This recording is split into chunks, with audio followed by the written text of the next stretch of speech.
Hello guys, RR story na member taram nokchari ngase su mem gidamakta kanagum magi punsi da sengba thokiba Delhi da thokiba thodok ama khak oigadoni crime story mo oigadoni interesting oigani haidana khali mem warisi punna tamina raga kamaina tawge habadu punna khangmina si aduga koina warisi tarab matungda asobedagi sum thokmina si habsi thamjage adudi warisi matangsi da haujar 2025 July date 12 kinung thangni Delhi gi Uttam Nagar kauba gali ama khak lai Mafamdu khara saba mafam oiragasu yamna chikna leini tumina leini nungdangduda kanagumba amagi yumda thodok ama thokadori thodoktu ayukta mayamna khangnarakpa matamdani miyamna angakpa phaunagadori base maramdi 13 July gi ayukta chaurakna pung tare taba matamda yumdudagi makhol ama taraki adusu nupigini kana laubagi makholni karan se maina chinge mahak hogatpa ngamkhidre haidana laurakibani adudagidi yumthangnaba singna chenjelakpada miyam ama tinki loinena makhoigi relatives nakna leiba singsu mateng pangba laknaki karanbu yam thuna layeng naba haidana hospital da purakhibani khangaudi ngarang da kaisu to hogdaba inung nungaina leirambadu nongalakpadadi pabung da thawai yaudraba amagumna taduna leiramki doctor na yengbire ngahak layeng aba matungda pung kharagi matungdadi nupadu leitri habagi pau piraki adumna misaktu leitri hairakpada kana amatana wahang amata hangnakidi siri haibada adum thajanaki imung manungnadi thoiba thodoktu laibak thiba thodok amani haidana khanari bani adubu postmortem ki report tu dadi asingbadu karino haiba mayek sengna yorammi case gi matang dasu investigation konna chathaba matamda thoklakhiba asengbado aduki matik ningai oiba ama oigadoini Miyoiba amana aduk yamna minungsi leitraba haidana adomsu khangani ngasigi kesa taba matamda adomsu soidana khalakani tasengna aikoigi imung manungda thajaba yabra natragana yadabra haibana chingba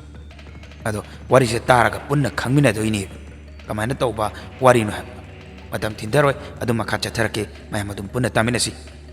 ngasigi kesa Uttam Nagar gi Karan murder case ki matangdani 2014 dani Uttam Nagar da Karan Dev kauba icham chamjaba middle class nupa amakhak leram mahaksi mingonda uthokpa mit thakhan baiti adubu icham chamna nungaina dum hingjaba nupa amakhakni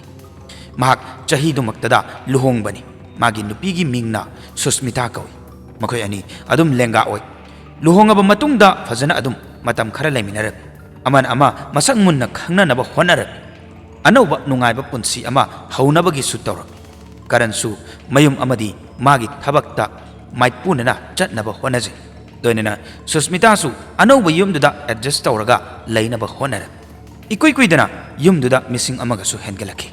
makoyani gi macha masu phangjaki macha phangi tabada karanna haraubagi maithongda takibudasu hojiksu magi marup mapang imung manung singna ngangnaribani karangi mama mapa punna lain minaba natte makoigi relatives sing amadi mama mapa hoisu hojiki jaga duda laikai duda laibani adubu yumdi loina tokhaini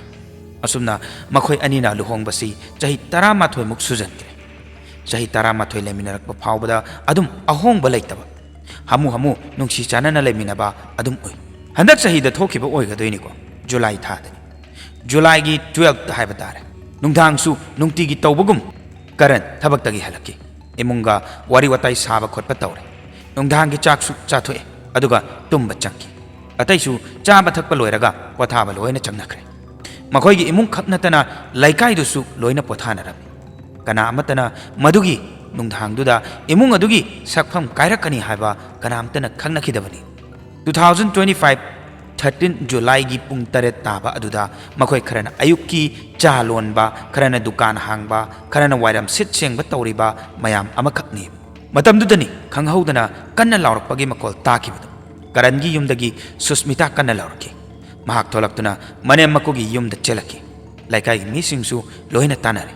kari tawrage haidana Susmita su Karan maina chinge haugalakidre haidana kanna lauri kapni laikai mi loina tillare Karangi brother Kunal amadi marimata singsu loina yumduda chenchinaraki makoina changakpaduda uba phibam dudi khara chingnarap tawi yengbada Karandu laimaida taduna lei isisi na haibadare thawai thattuna lawikhiba amagumna taduna lei magi machinda kongon khara chenthara hakchang dasu khitang chakpagi mami su tai मधु उबदा माबु याम थुना hospital पुरखी पुखटलगा doctor ने येंगे अदबु ngahaki matungdadi doctor na mahaktu laitre haibagi paw piraki kana amatana thodok adugi matangda thajaba ngamdi chahi kuntra taruk suraba masa mau phaba misak ama irai laina sikhini haibasa kana amtana thajaba ngamba natti haibata imung manung adugi matik nungainadre laikai nasu thajaba ngamdre aduga thodok tu taseng accident amani haidana khanba haunarammi Delhi dadi maina chingbagi paw toin adum taba maramna Karan gi su oiramnani haidana khandok narambani masida wari se loidri manungda kari wari lei kari arot pa lei haibadu makha taba video da khangmina ka doini arot pa kaya amasu leiri bani hakchang du postmortem gi damakta thaki masidagi wari sigi ahan ba twist se la ka dawri bani doctor na yengma matam da su adum normal oiroi khange karan gi hakchang da lei khiba dak singduna magi khutsa da thabak tamami taba phangi aduga khwaidigi strange oiriba amana machinda angauba kongon thoambaduni madu ubada doctor nasu ngakhibani habata postmortem gi damakta thakiba matamda angakpa paw amasu phangba ngapki madudi karino haibada karansa maina chingba maramna sibani adubu masi khaknatana mahakna sidringai mamangda sedative drugs pijaba oigadoini dana hairi magi puknungda sleeping pills tara mangamuk phangba ngapki accident death ni haidana laurambado doctor khaknatana police na suk chingna khi case asa murder case ama oiridra haidana adubu hangdi karigi amadi kanana no haibasini umnamakna ngaknare police su makhoi gi oiba mawngda investigation horki upay ama natragana upay ama tawduni yeng tegali adubu case unsolved ama oin lairakhibani adubu chingnariba wafam amana thawdok tu thokpa numitta yum aduda kana amata changkhiba leite thoklakpasu udi aduna thodokto yumdugi manungda thokpa amadi soidana oigadoini haiba khangnarakibani maramdi yumduda kanagumba ama changki haibagi evidence laikidi aduna kanana adumna kari maramgi tawribano haibagi wahangdi adum lairi kanamtu su changbanati makoi imungi mi amanadi sungsoi soidana oigadoini ado oiroidoira oigadoira habduni koina makata bada khamine tusi loinena pakhumsu khangba ngamdana lairi ba lotlaga adubu karangi manau nupa kunalna magi oba mawongda asengbudu khangnaba honarakpa matamdudaneba pumnamak ahongba porakhibada mahakna hotnabagi mahi su phangki uranba phaba ngamki haiba tare 16 July da mahakna Rahul gi phone phangki Rahul Harisa yumdugi member amane aduna yum aduda phone ga hundo amba tanja ama oigadoini maduna Rahul gi achauba asoibani mahakna magi phone do unlock ta thamlamlaga chatkiba oigadoini maduda kunalna phone su paiduna sum yengambadagi insta da changduna yengambani adudagidi chat ta amuk changduna yenguba matamda chat amakhak phangki chat tu paruba matamdani hena phibam sokpa ama oirakadoisi